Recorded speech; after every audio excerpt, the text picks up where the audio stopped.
Le Conseil des ministres s'est tenu en séance extraordinaire ce lundi 8 décembre 2025 sous la présidence de M. Patrice Talon, président de la République. La séance a été élargie aux ministres conseillers et au haut commandement des forces de défense et de sécurité. L'ordre du jour a porté exclusivement sur les événements survenus dans la journée du dimanche 7 décembre 2025. Il ressort du point détaillé fait par le chef de l'État que le groupuscule de soldats ayant organisé la mutinerie avait planifié de démettre le président de la République lui-même de ses fonctions, de soumettre les institutions de la République et de remettre en cause l'ordre constitutionnel établi. Pour ce faire, ils ont entrepris, dans un premier temps, de neutraliser ou de kidnapper certains officiers généraux et supérieurs de l'armée à raison des responsabilités qu'ils occupent au sein des forces armées béninoises ou de l'appareil d'État. C'est ainsi qu'ils se sont rendus d'abord, vers 2 heures du matin, au domicile du directeur du cabinet militaire du président de la République, le général Bertin Bada, qui a réussi à leur échapper et dont ils ont mortellement blessé l'épouse. Informé, le commandement militaire avait requis l'appui de la base militaire de Togben pour apporter du soutien au général Bada. Le peu de diligence de cette base a conduit à demander au responsable de la garde nationale, le colonel Faizou Gomina, de s'y rendre instamment. Une fois sur les lieux, celui-ci sera violenté et fait otage.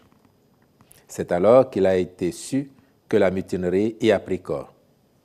Entre-temps, cap a été mis sur le domicile du général Abou Issa, chef d'état-major de l'armée de terre, qui a opposé une farouche résistance aux mutins avant d'être kidnappé un peu plus tard par une équipe supposément venue en renfort. C'est à partir de ce moment que la confirmation est faite que la mutinerie venait bien de la base de Togben. Très vite, les renseignements militaires ont permis de savoir que les mutins sont partis de la dite base avec des armes et des engins blindés. Dans leur progression, autour de 5 heures du matin, ils se sont portés vers la résidence du chef de l'État, où la garde républicaine alertée et sous les ordres de sa hiérarchie les attendait fermement. Un rude combat s'en est suivi, tant les mutins tenaient à contrôler la situation afin de se saisir de la personne du président de la République. Celui-ci, aux côtés des éléments de la garde républicaine, a vécu les violents affrontements en direct avec des victimes des deux côtés, jusqu'à ce que les assaillants, débordés par la farouche résistance des soldats loyaux, battent en retraite. Mais, tenant à exécuter la suite de leur plan, les mutins se sont dirigés vers la télévision nationale qu'ils ont contrôlée pendant un bout de temps, y faisant une déclaration avant d'en être délogés par l'armée loyale. Pris de panique, ils ont donc décampé, abandonnant sur place certains de leurs éléments qui ont été aussitôt arrêtés. Pour autant, les soldats mutins n'avaient pas résolu de jeter les armes. Loin s'en faut, puisque quelques instants après, ils ont essayé d'ouvrir d'autres fronts, notamment à la base militaire de Togben, où ils disposaient encore de blindés. Rapidement, l'armée républicaine, renforcée par les casernes voisines, a encerclé la base, rendant tout mouvement des mutins impossible et se tenait prête à donner l'assaut final.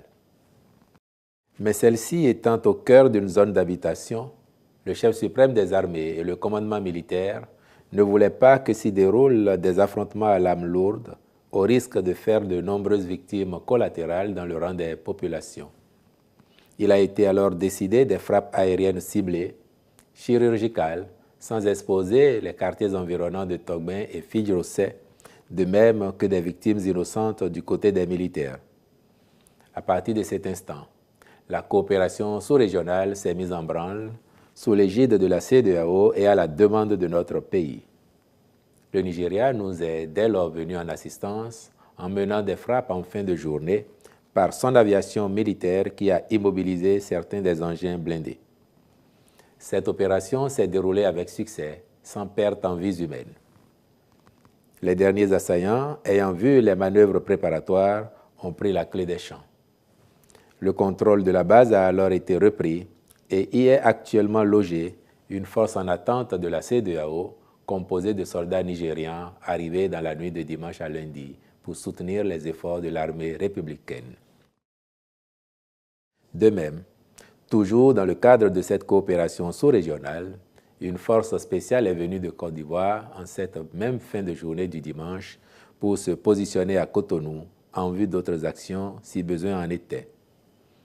Enfin, il est à signaler que les officiers supérieurs retenus en otage, le général Abou Issa et le colonel Faïzou Gomina, grâce à la diligence des renseignements et du dispositif mis en place, ont pu être libérés au petit matin de ce lundi 8 décembre dans la ville de Tchaourou, où ils avaient été conduits par les mutins en fuite, lesquels menaçaient d'attenter à leur vie. Au regard de la gravité des faits, le gouvernement a observé une minute de silence en mémoire de ceux qui ont perdu la vie, exprimé son soutien aux blessés, puis ordonné que les enquêtes déjà ouvertes permettent d'identifier tous les auteurs et leurs commanditaires, quels qu'ils soient, de situer les responsabilités afin qu'ils en répondent, d'évaluer les dégâts matériels, y compris ceux collatéraux, subis par des civils, et d'envisager une réparation par l'État. Saisissant cette occasion, le président de la République a tenu à remercier l'ensemble du peuple béninois pour son soutien indéfectible et son attachement à la bonne marche de notre pays. Il a félicité notre armée et ses responsables qui ont su montrer leur loyauté et leur sens du devoir républicain, puis instruit afin que les familles de ceux qui se sont sacrifiés en défendant la patrie soient assistées convenablement.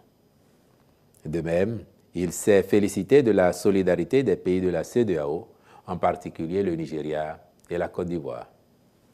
Il n'a pas manqué d'inviter le gouvernement et le peuple tout entier à voir dans cette épreuve un motif de continuer à bâtir un Bénin fort et résilient qui protège l'ensemble de ses enfants, mais où chacun devra aussi apprendre à répondre de ses actes, surtout lorsqu'ils se révèlent attentatoires aux intérêts du pays.